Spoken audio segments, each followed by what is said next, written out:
Lubdhak Chatterjee is an engineer by profession, having completed his masters from Delhi Technological University. His directorial debut short fiction, In a Free State, was premiered at the Cannes Film Festival 2016 in Short Film Corner section. His journey in the world of filmmaking began as a cinematographer and editor for a Bengali short, Nibhrito, The Grays of Seclusion, which was screened at the Chennai International Short Film Festival 2015. Born and brought up in Kolkata, Lubdhak was first involved with blogging and photography as he got intrigued by the world of motion picture.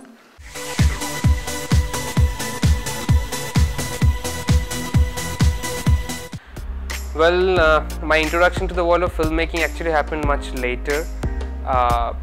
It was in the middle of 2014 that me and a couple of friends of mine from my college, they decided to make a short film, and that got me really involved in this field.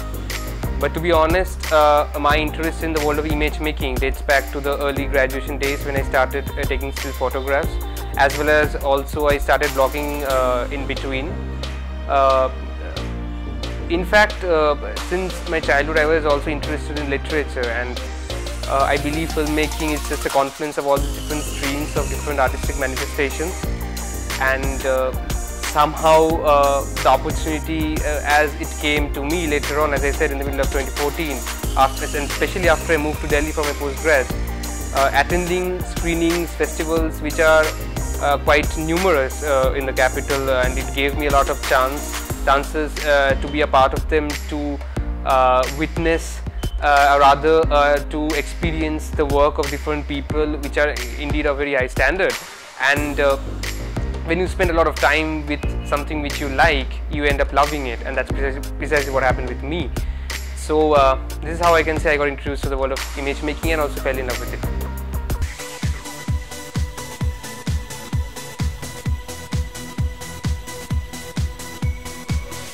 Yes, I'm getting a lot of creative freedom, and I believe that's one of the main reasons why we always prefer independent filmmaking these days. I mean, you do not want to get bound by a certain set of rules which so-called industry sets for you, which in itself are pretty much dogmatic, and you can't go beyond it. Like, for example, you need to have these couple of maybe songs or 2 or 3 elements in a film to make it more commercial, whereas in independent film you can do a film in the way you would love to do. So yes, I am getting that creative freedom, and I am also lucky to work with a very good team, because you actually need a team who believes in collaboration, from whom you can learn and share and enrich yourself, and what at the end of the day happens is very nice work. So yes, I'm pretty happy to have a nice team with me. Satyajit Ray and Rituparno Ghosh already had cast a big influence on him. However, it was movie called Siddheswari which unveiled a new world in front of him as he desired newer cinematic forms of expression. Along with Kaul, Robert Bresson, Ozu, Abbas Kiarastomi and Michaelangelo Antoninio have played great roles in shaping Lubdhak's aesthetics.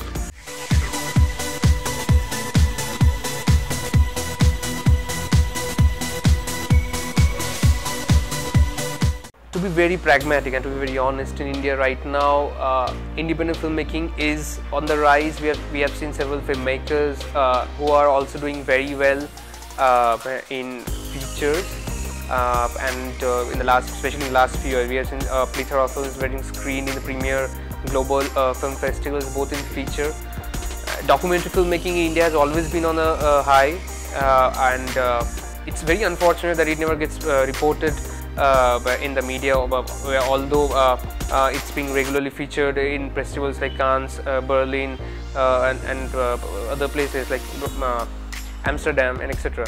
So but the only problem, as I said, is is procuring your resources for making an independent project, like at least to attain a certain quality, or rather to even achieve the kind of targets which you have set, to bridge the gap between your desire and so-called destiny, which you would love to achieve. I mean, you need a certain backup, which might not be easy to get in an independent platform in India right now.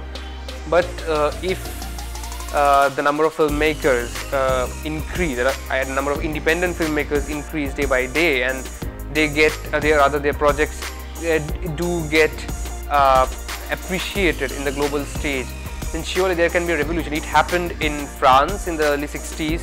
It also started in India with filmmakers like Kaul, Kumar Sahani, and Shyam Benegal, Adur Gopalakrishnan, but somehow it fizzled out, and it really could not become a revolution. But I believe it should.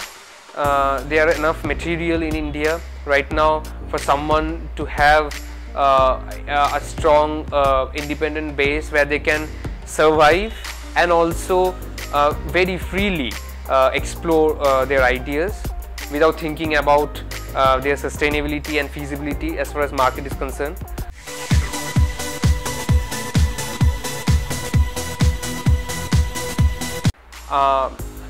Right now I've only been to short films, and sadly we don't have a proper distribution market. Yes, there are a couple of online YouTube channels which are functional, where you can sell your videos and monetize them, but still the percentage of return which you always try to associate or at least expect when you monetize a video is not that high, and you really can't expect a much return in terms of financially.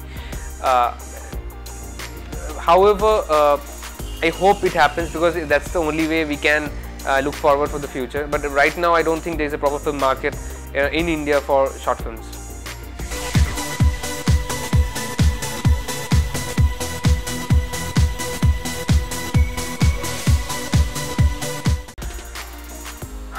The revolution at least has begun. You can say one can feel the ripples in the water, but whether it's going to become a wave, we don't know. As I mentioned before, in the mid-70s there was a time when a new breed of filmmakers, they were experimenting with the form and content and were making films of very high standard, but somehow it did not last for long. It really ended up being ephemeral. And right now I hope the trend which has once again emerged in the last 5 years, where Indian films of very high quality and content are getting appreciated by people all over the globe. I mean, they should get a launch pad, and hopefully that can become a revolution. I mean, definitely it can, and now it's totally, I believe all the filmmakers, so-called independent filmmakers, should join hands and make it happen. That's how it can only see daylight.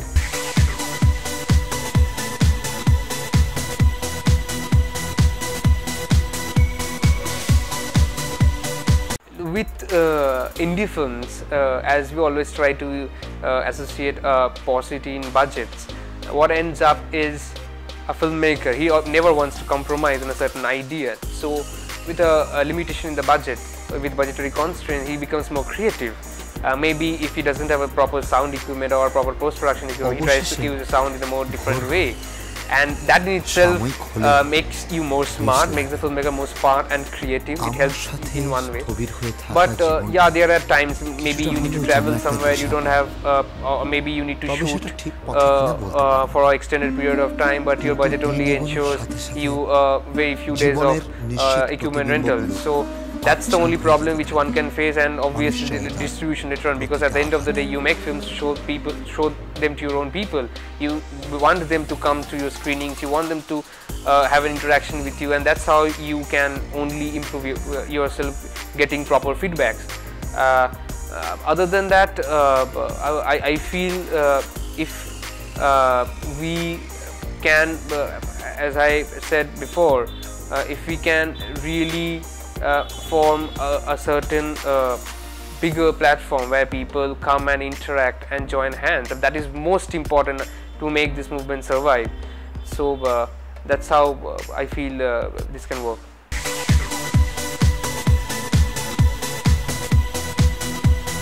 Go indie and live in a free state. The Indie Funda camera welcomed Lubdhak to the Indie Funda talk show.